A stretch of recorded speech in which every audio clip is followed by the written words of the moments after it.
So welcome back, everybody. My name is Paul again, and I'm going to continue today another series about esoteric studies. As I mentioned in some of my previous videos, I studied it since I was around 20 years old. I'm 65 now. And back in the day when we didn't have TV and so on, we used to read books and sit around and talk and have discussions in person about many very fascinating things. So today I'm going to get into a book that I really find incredible, and I really strongly recommend anybody take a look at this book if you're interested in anything about the really ancient esoteric studies, because this book is called A Treatise About the Use of the Mind. This particular translation is called The Light of the Soul, and the original author of the original text was named Patanjali. And Patanjali has a record for now at least 5,000 years old, because there's a community still in India right now that is still practicing his techniques and trying to keep the tradition alive in a very authentic way. But basically, this particular teacher talked a lot about how to use our vehicle that we have to get our own answers, to get our perception enhanced, to understand our existence, understand what this vehicle is, what we can use it for, all its features. And there's some really pithy things in this book. It's really hard to convey in a seminar like this. But this particular translation was made by through basically automatic writing, or basically ESP, or whatever you call it, very well developed and practiced kind of telepathy between a teacher who made a physical contact with India. The name was Alice Bailey. Alice Bailey was basically a student of some Indian teachers and had lived a very clean life and practiced yoga, and so she was able to make a real rapport with some of these teachers and transmit into English in a really clear way some of these ancient teachings. Now Patanjali, like I said, was 5,000 years ago. Patanjali talks a lot about the answer to the question that we all have about who we are. What is perceiving here? And the ancient teachers always said, well, first of all, to answer that question, you have to go inside. You have to feel more of your perception, because just like if you get a new, a car or something complicated, you got to read the instruction manual. You got to know what it is, what its features are, because you might be driving a car for 20 years and you never knew that it had some real great features like cruise control or something. So what basically it amounts to is knowing yourself. And one of the great things in the beginning of this book, it talks about how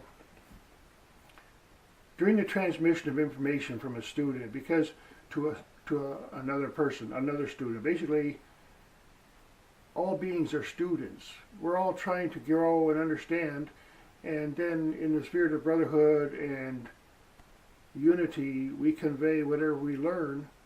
And the prayer in the beginning of the Upanishads, in the beginning of the book, is let's not let personality interfere with just the transmission of the beautiful understanding that is within us. Let's not make personality and the whole relationship thing an issue. So it's a beautiful book. I don't want to go into it too depth right now, because it's just so complex. But basically, if the body is trained in a particular way and you train your perception in a certain way, there's a lot of so-called siddhis or powers that can be harnessed by the use of energy. Many of them take years of discipline and particular types of diet and lifestyle and so on, so very few people really practice them. But basically, some of the ancient teachers were living out in the forest, and they could do whatever they want for years and years. So they meditated, and they came up with some really great pieces of information. Now, the little pieces, I think there's 108 by Patanjali, and they are very succinct. And someone asked him, well, it's too bad you didn't live longer, because you could have written more. And he said, well, if I'd lived longer, I would have been shorter. Because ultimately, there's some real core understandings that are extremely, extremely simple. And one of which is to turn our perception from the outside to the inward, so that we understand that no matter what our physical senses are, they all have limits, and each person is slightly different. But in addition to that realm, there's a perceiving entity, a neutral, ever-present, non-judgmental entity who is really the perceiver. And each of us have our little overlay, our slight coloring of that essence. So Patanjali encourages people to get some really basic concepts and understandings about the oneness of existence. Because if you don't start there, then you'll end up in a lot of confusion. But the universe is symbolized by a circle or a globe. There's many, many symbols and archetypes that are used in the conveyance of information, because the information is realized within. The symbols, the word symbols, the art symbols, the physical symbols, the 3D geometrical symbols, and the analogies that teachers have given over the thousands of years, all of them lead to an unfathomable, undescribable understanding within of what the concepts represent. So let's take a sphere. A sphere has endless number of points. It's infinite. And then the sphere behind me represents the earth in the middle and the sky around it, or the celestial sphere. It's infinite. So if you take that basic concept of a sphere and then you think, well, what's bigger than infinite is infinite, infinite. So you have like the flower of life symbol is a more of a symbol of infinity than just the globe. And what's even more infinite is interpenetrating circles, interpenetrating spheres. Basically the infinite number of atoms, infinite number of spheres, energy fields. Now the sphere is a concept. It is a fundamental in nature and in the cosmos. And over the centuries and millions of years, or thousands of years I should say, people have gotten the concept in their understanding, in their meditation, and say, look, we can use that as an analogy. And then you start dividing it up, and you know that you're going to get into that, but you start dividing up by different, you can divide up a sphere in so many different ways, and you can put all these different physical solids inside a sphere, so that in a way the universe all the way down to the atomic level is just interpenetrating little tiny little spheres. That's a generalization in the sense of energy fields that are just, we can't really, there's really no words to try to describe what's really happening, but we have these analogies and these archetypes and these symbols. Now, I have a shirt here today, and it's I got it from Thailand, and it's supposed to be Ganesh. Now, Ganesh was a very interesting being with an elephant head. It's a very complex story. A lot of people know it, but apparently, it represents, symbols represent energy. So a lot of people have a difficulty with anthropomorphizing or even putting a goddess type of being or a god type being in an animal form. Why do that? What's the point? You know, what are they trying to say here? Say not that the god is an animal, but a kind of beingness. Let's say, for example, the cow is very popular, the bull, the whole concept. What if you watch a bull and study a bull and just get around a bull and understand what's going on in the bull's, the way bulls see things, the cows or whatever. There's an archetype there that a human being can understand by observing the animal. And a lot of people know this already, but see, stories and analogies and totems, animals, putting a god form or a type of energy, you might say, you know, it helps to use an identity for a, quote, God, because it helps us understand something that's going on with the way energy moves. For example, the positive and negative gods, let's say Mars and Venus, and then you have, what are they trying to say? Because you say, okay, well, there's a type of energy that moves really swiftly and fast and powerful and unstoppable and fanaticism and so on. So Mars might represent a principle in nature. And you make the way the symbol is designed with the point and the arrow and the circle. Say the circle represents the sphere or the field or whatever, and the arrow is dynamic, you see. So then, in many of my other videos and other videos you can see online, you'll see other people describing much more eloquently than me in many different ways about symbolism.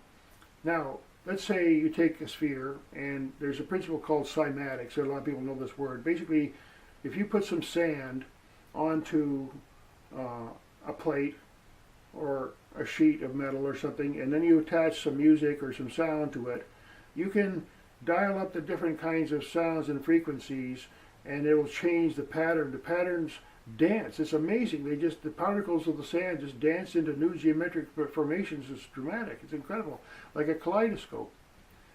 So frequency and sound is extremely powerful, and it actually is very fundamental. So whether we see it or not, when we speak and when we create music and all the different sounds, it's creating harmonics or disharmonics in the field around us, that it might impact our skin and the water in our body and our bones and so on. So I'm going to get into a lot more detail in individual segments about various aspects. And what I'm trying to do here is to teach people to learn ways so that they understand for themselves what I'm talking about, so that it isn't a matter of, well, who says that, or where's your source, or where's your authority, or whatever. I say, look, I'll tell you what, look at this a different way, take this approach, practice some meditation, sit still, listen to the words, and read the words. I mean, the ancient teachers, and there's hundreds of modern teachers. Just listen and try to understand about vibration, how vibration brings things into form, and how forms. The universe is just like a slow 3D printing machine manufacturing things out of the soup of the universe. Okay, there's something going on here, percolating in nature, that we can feel within and know what's real for ourselves.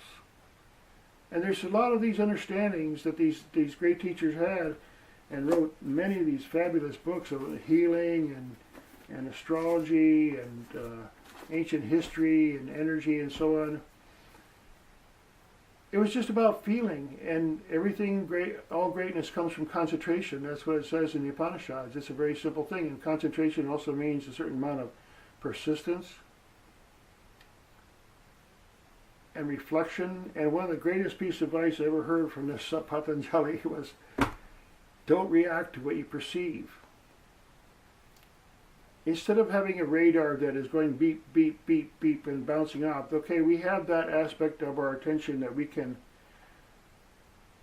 radiate certain vibrations and get a subtle feeling around of a subtle radar in that sense. But there's another kind of radar of receptivity where there's some influences that aren't, a radar that bounces out has to meet an object. But for certain kinds of vibrations and energies, we have to be receptive, not reactive. Like a mirror, just sort of neutral. The Hindus call it non-duality, Advaita. So I think this video is long enough already, and I don't have a lot more time on this little CD here, but keep coming back. Again, I have to make these segments relatively short and in sort of a random way in a low budget, basically, because I want to get them out there in small pieces and people can digest bits and come back and they don't have to have a sequence. I believe it's a responsibility of anyone who learns something great to try to pass it on to anyone who might be interested. And frankly, there's a whole lot of things I've learned in my life through my studies that are just so transforming and so beautiful that it's really added a tremendous amount of understanding and answered a lot of questions in my life, in addition to being able to live quite healthily and feel really, really happy a lot of the time. So thanks again for watching, and I look forward to seeing you in the next video.